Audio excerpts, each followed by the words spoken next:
Welcome back. Israeli Culture and Sports Minister Miri Regev from the governing Likud party has threatened to cut funding to a theater run by an Israeli Arab actor who refused to take part in a performance in the West Bank settlement. Arab actor, director and playwright Norman Issa announced he would not appear in a production of Boomerang, a show in which he stars that was supposed to perform in a Jewish settlement in the Jordan Valley. What boundaries should be there, if any, between art and politics, and should the political establishment react to an artist's political agenda? With me right now is Ari Briggs, director of Regavim, a Zionist organization. Good evening. Thank you very much. Lucy. Thank you. And also Erez Chasson, manager of the theater Itim Ensemble. Good evening. Thank you very much for coming. And I will start with you. You know, I'm trying to understand. We're living in Israel. We're living with the complexity that Israel's bringing upon us. And I'm trying to understand, you know, when we understand this complexity, when we understand that this is the reality that we're living, why we should boycott some parts of Israel instead of saying, okay, you know what, I'm not boycotting. I will go there. I will show that it's possible to live. And by that, I will create this coexistence that everyone is talking about. That's what the manager of the theater says. But if it's one actor, he said, listen, my conscience doesn't allow me to do that. So they put another actor and the show should be there. I'm not saying we're not should be there. But if one actor had his conscience, his other views, he said, I cannot do it. So I think it's democracy. You shouldn't react on that. You should let the debate go on. But you shouldn't be punished or react on that or say, no, now he should be punished out of the society and we'll take his theater and not give him any fund. You know, I'm trying to understand, don't we have enough politics in our lives to put it into individuals? Because I'm coming from the same point that I presented in the beginning. This is a really complex situation. We are living in a really difficult situation where Arabs and Jews are living together, but still fighting on different narratives. Each and every one has his narrative. Each and every one has his beliefs. So why I, like Miri Regev, for example, should come and tell him, you know what, if you don't believe like I believe, if you don't believe in my beliefs, so I'm cutting your funds and I'm not going to give you any money. So, first of all, it's not just about one guy boycotting one place. First of all, it's boycotting a whole population, a whole Jewish population in a certain area. And that has to concern people.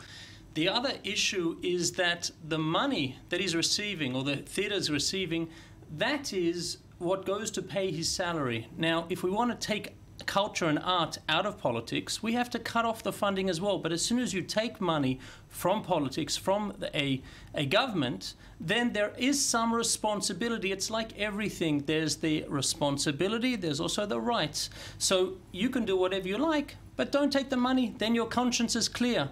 He's not an employee by the government.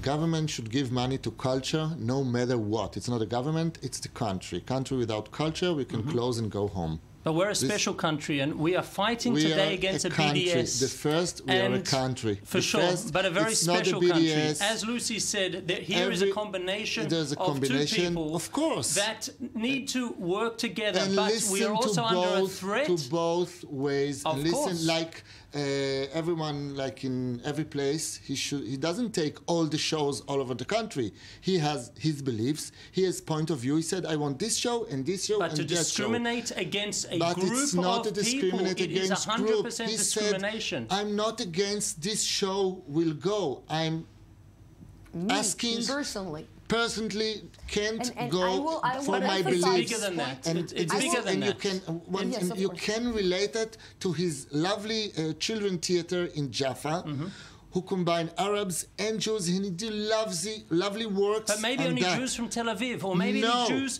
from a certain area, or maybe only Jews who think a certain way.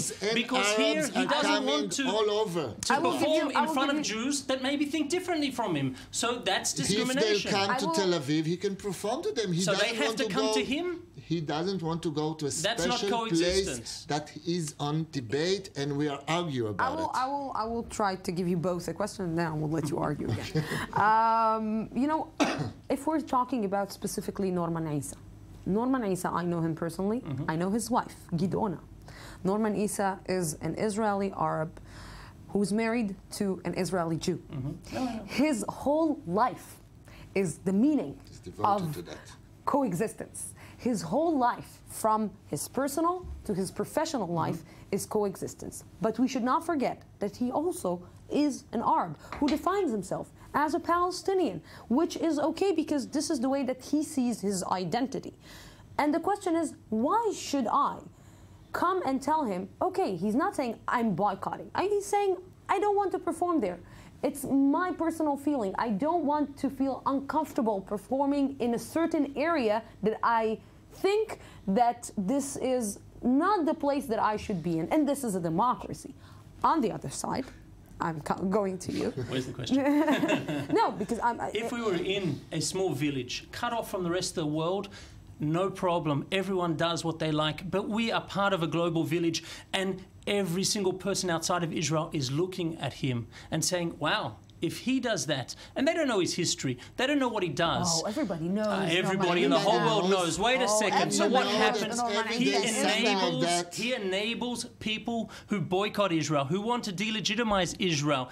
If that's what he wants, then there are repercussions. He doesn't want it, but the effect of his actions. It's the effect of his action, not what he wants. You'll gain and the effect more, is BDS and delegitimization. I'll ask you a question. You'll gain more if you diminish him for the PR of Israel? People have to understand it's not for the PR of Israel. It's only, now you're talking only on PR of Israel. It's not about PR. It's delegitimization is not PR, and it's if damages. You send him home and said, I'm not going to give you any funds Israeli for your academics. culture, so let me answer. It damages the Israeli economy. It damages Israeli academics. It damages Israeli youth. What do you gain from that you say for Norman Issa, you're not going to get any fund from us? That the next person, whether his name is Shlomo or Muhammad, the next person doesn't go and decide to boycott the Israel. Other countries. Correct. The BDS That's or whatever. right. What happens there, it gets worse. And so you know, it doesn't stop with there. They did to Norman Issa that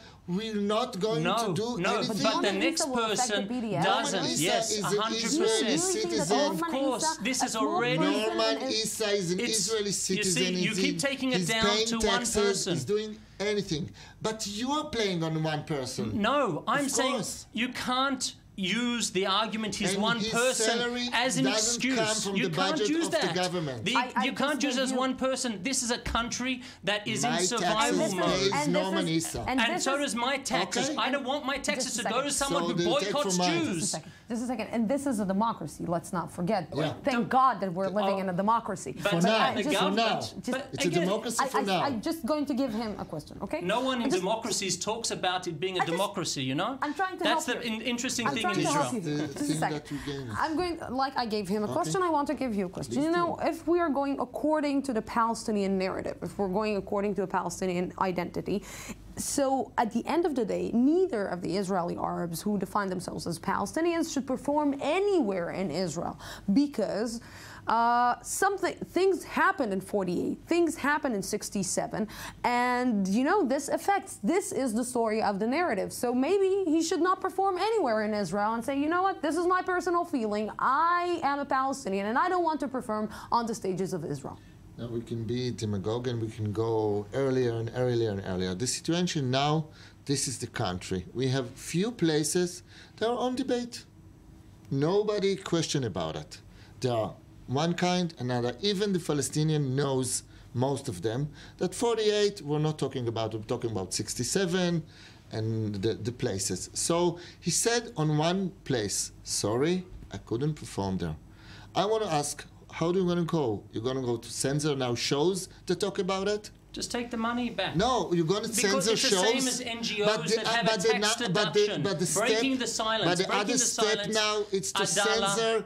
Tell me. It's not censoring. Why? No, it's not censoring at all. If the government gives you a gift, but there's another show now, the government wants to censor it. Government policy. There's another show now, the government wants to censor it. Again, okay. The policy of across the board, including everyone except, of course, you must have seen the Arab, what's his name, Batas today got up in the Knesset and called for a boycott of Israel. He didn't then say it's just one Yishuv, it's just these Jews. He said the whole of Israel. At the end of the day, I do look at his personal story, and it is his home, his life achievement creating this theater, and I find it really unfortunate that the culture minister cannot sit down and actually ruined it. He might have ruined the whole thing he's been actually building sit down is and built on cards. Talk with him and understand his perspective. But unfortunately, we won't solve this issue here. But it's so please, here I have to finish. I have to finish because we are talking about something else that. Of course, we're a democracy. Thank God. That let's see that we won't have any let's say discussion about it. Gentlemen, thank you very much for coming. Thank you.